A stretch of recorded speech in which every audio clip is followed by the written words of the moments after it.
জায়গাটায় কিভাবে গেল? ওদিক থেকে ছিদ্র আছে, এদিক থেকেও আছে।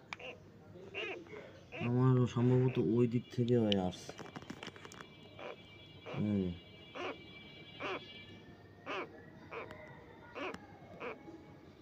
ওই দিকে একটা ওই যে ছিদ্র দেখা যায়। আল্লাহ তুমি সহায়, সবাই দোয়া করেন আমি বের করতে পারি। এই যে এমন একটা জায়গায় বের করা আসলে খুবই কষ্টসাধ্য। পিছনে একটা ইট আছে, ইটটা বের করতে পারলে হয়তো মনে হয় বের করা যাবে।